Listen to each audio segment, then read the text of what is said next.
worrying about me so much, Ned? It's like they feel like they have to tiptoe in. The one that Joey cut his teeth on and Junior lost. Nose and treat hyperactivity. Very, very enthusiastic, and suddenly there were a couple of hundred students involved, and some police had to come in. Trouble on the usually quiet campus of the prestigious University of Michigan in Ann Arbor. About 36 students right now occupying the office of the president of the university, and they are protesting plans to form an armed campus police force. But hundreds of other U of M students who were staging a sit-in on the first floor of the same building have been forced out by police who were called. Channel 7's Ken Ford was in the middle of this turmoil, and Ken joins us now with a live-action camera report from Ann Arbor. Ken? Well, Bill, right at this moment, the situation is peaceful. But make no mistake about it, it is very, very tense outside the administration building. Inside the building are campus police and Ann Arbor police. Outside, on the square outside the building, are students, and then surrounding the building are more students and more police. And the situation, as I said, is very, very tense at the moment, and there's a feeling that something could still happen here. It began peacefully enough. Several hundred students assembled in a rally outside the university's administration building. They were there to show support for the people occupying the president's office on the second floor. And then it happened. Students described as members of a radical political party began to scuffle with campus police. Within minutes, the entire first floor of the administration building had been taken over. At 2:35, Ann Arbor police, obviously summoned by the university, came into the building to begin to try to get some order in what appears to be a pretty chaotic situation. We're going to sit here until our administration takes notice of us. There are 70% of students that voted against the deputization of a campus police force, and they've refused time and time again to listen to us, and they can't ignore us anymore. How long will you stay?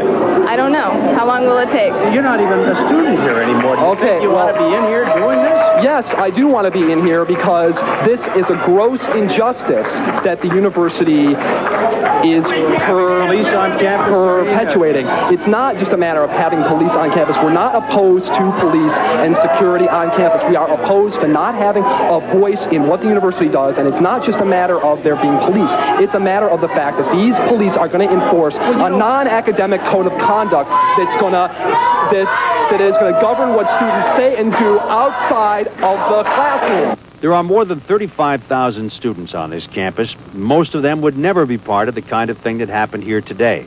But that does not mean that they like police on campus any better than the rest. I don't think they want guns on campus and our tuition money going towards guns or cops. Overall, I would say that I kind of think it's the majority of the feeling. Just that for our tuition to go towards that, I don't think that that's necessarily going to solve any of the incidences that happen, any of the crime that happens on campus. Now, you have to understand there are real and conflicting emotions on this campus. Surveys they've done out here show that most people, the vast majority of the people, are afraid to be on this campus after dark. And yet the vast majority also don't want armed police officers on the campus, the university, on the grounds here. But the university says, look, it's a done deal. We've hired the police. We've got them. We're going to keep them. What about the people sitting in the president's office? Well, the university says they can stay there for now. They haven't decided when they're going to go. Reporting live from Ann Arbor, I'm Ken Ford. Channel 7 Action News. Back to you, Bill. Ken, the earliest reports, some people were suggesting that yesterday's much smaller demonstration was primarily a protest by gays and lesbians. That certainly did not seem to be, if that is true, and we have not been able to confirm that, that's the information we were getting, that certainly was not the case today. It seemed to be a valid cross-section of the university, wasn't it? Absolutely, and I was up in on the second floor today. I don't know how you can tell who's gay and who's lesbian, but I was on the second floor today, and the people seemed pretty normal to me, and here today, certainly they were a cross-section, I'd say. Yeah, we're not talking about normal. I mean, yeah, I understand. When gays stand up and say, we feel that gay rights are being violated, and lesbians stand up and say lesbian rights are being violated, they identify themselves. But it seemed to me to be a much broader-based protest than that, which was the information we had yesterday. There were some people there protesting gay rights and protesting for more research on AIDS, but they were few, but they all joined in protesting the presence of the campus police. Well, the protest movement apparently is moving then, getting bigger. Oh, yeah. Has it? Very definitely. Very Thank you, definitely. Ken. Thanks, Ken. Security on campus has been a continuing problem at the University of Michigan. Last March, a task force reported that most people were afraid to go out after dark on campus. 1 month later, the regents okayed setting up an armed police force. And as you saw today, a lot of students don't like it. Robbie? Strong emotions ranging from tears to anger today at the sentencing of Troy and Jane Mc... Students who oppose that policy want to be heard. No, you're not doing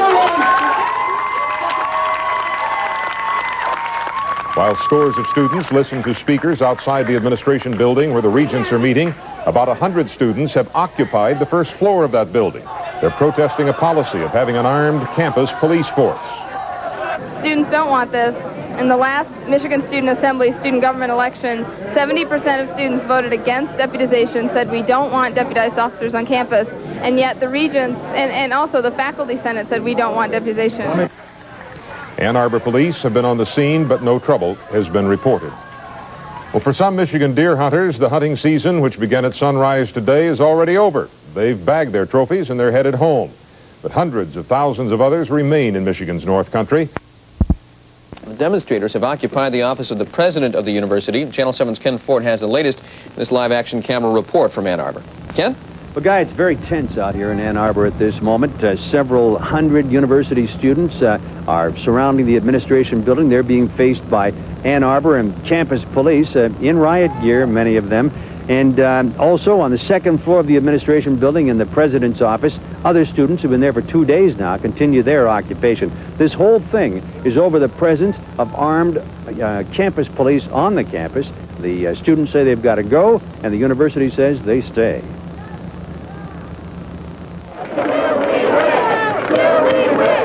It was loud, but it was peaceful. Big crowd demonstrating against an armed campus police force and in support of 24 other students occupying the office of the school's president on the second floor of the administration building. And then it all changed. Several students, members of a radical political organization, tried to force their way past campus police. Within minutes, they were joined by several hundred other students. Too many to stop. It was a little hectic getting into the building, but nobody is hurt. Everybody's fine. We're all in solidarity with the people who went in upstairs, and as I said before, this is a non-violent sit-in. With the arrival of Ann Arbor police, those students occupying the ground floor were made to move outside. But workers in the building had seen enough. Evacuate. The staff, especially the secretarial staff, become frightened by demonstrations, and they don't really understand them. And when this got out of control and it seemed as though people were getting hurt, I think the decision was made to let them go home because they're scared. Were there people hurt? Well, we don't know. I mean, you know, there's so much rumor, but a couple of security people were rushed, and I honestly don't know yet. We haven't been able to confirm any injuries, but in the past few minutes, a busload of Ann Arbor police dressed in riot gear has arrived at the administration building. They've stayed on their bus, but it seems clear they're ready to get off, ready to make arrests, ready to go into action.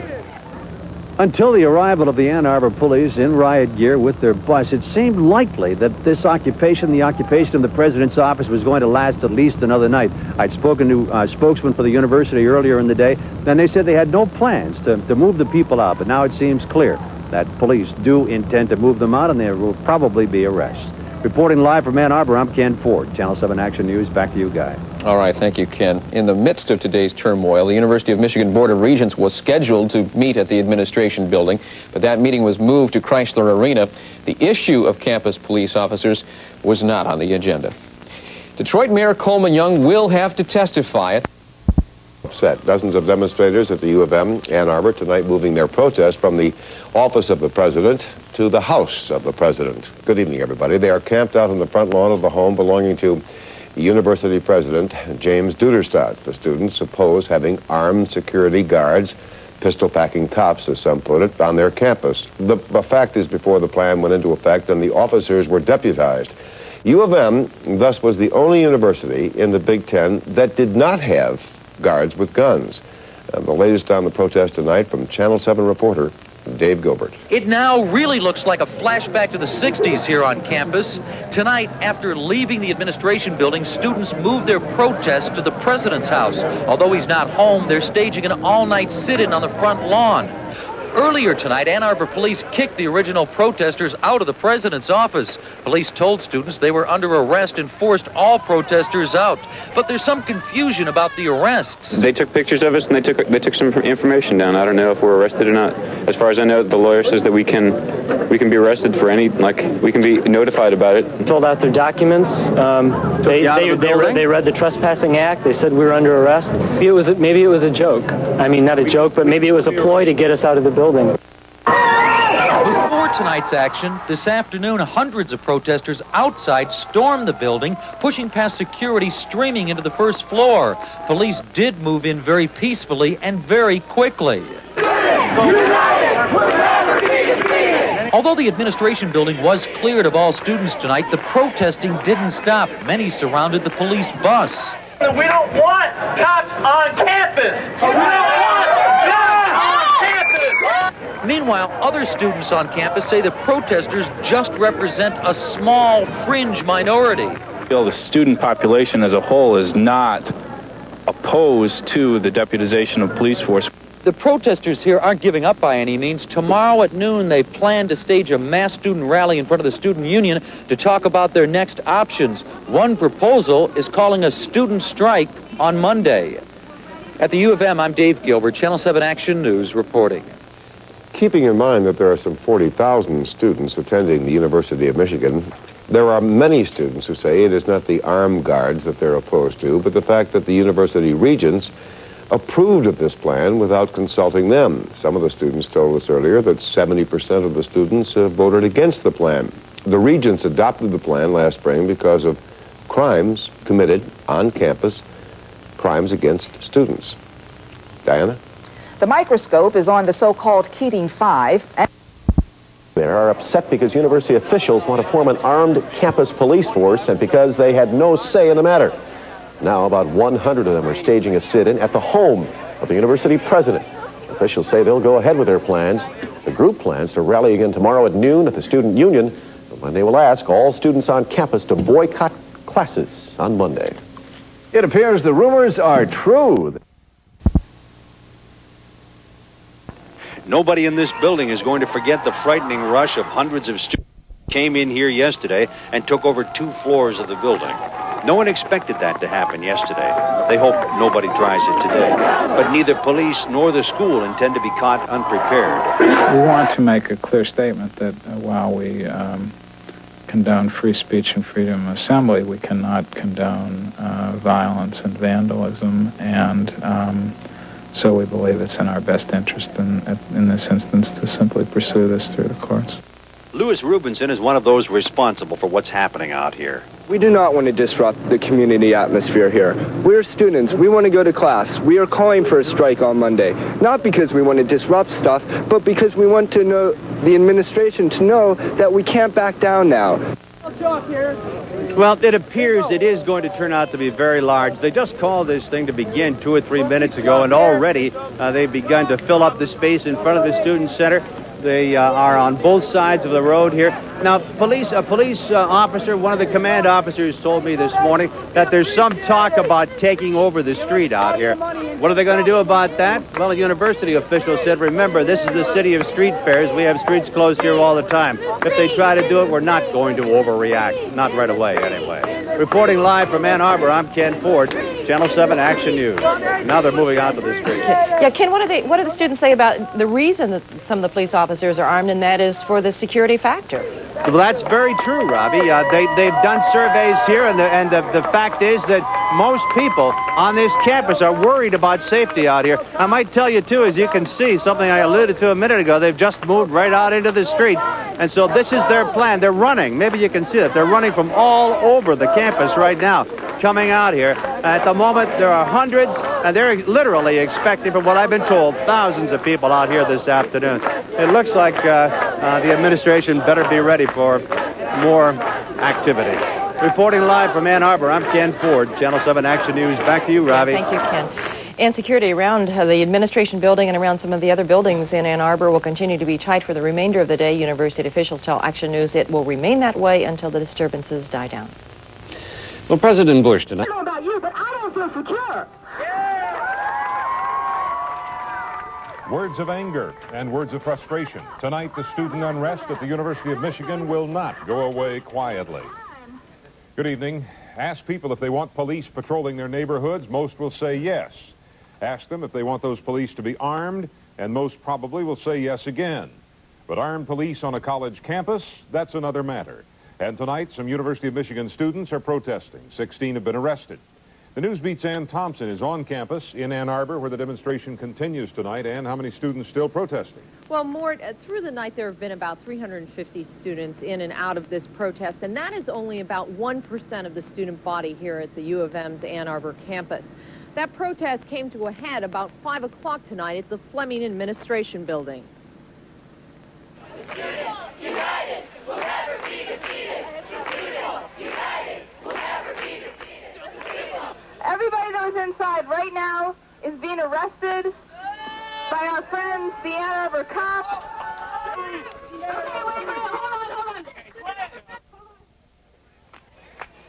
The police came and they said, we have a warrant for trespassing. You are warned, you have 5 minutes. Those who had legal defense and bail money stayed and were prepared to be arrested. Those who didn't left. And you're one of the ones that left? Yes. No bail money? Not today.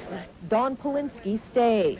The police came in, they told us that we were under arrest for trespassing. First they read us the Trespassing Act. We sat down and linked arms. They told us we were under arrest. Outside the Fleming building, Washtenaw County Sheriff's deputies and Ann Arbor police pulled up in riot gear. Students surrounded the vehicles, but the extra forces were never used. There's nobody left up there. We processed them, we arrested the people, we processed them, and we've released them. With that, the students went to the News and Information Building to pick up the 40 protesters there. From the News and Information Building, the protesters took their cause to the streets of Ann Arbor and then to President Duderstadt's house.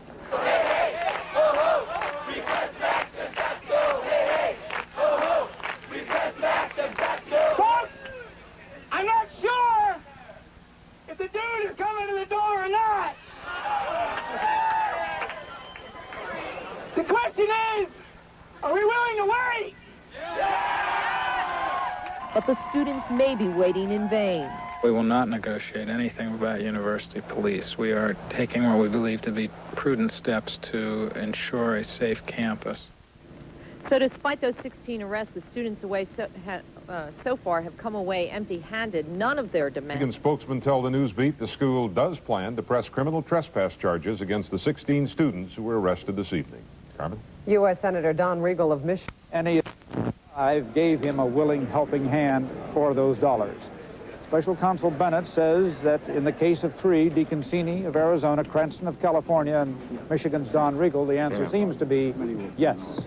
There is evidence beyond the mere proximity of time that Senators Cranston, Riegel, and DeConcini knew or should have known that Mr.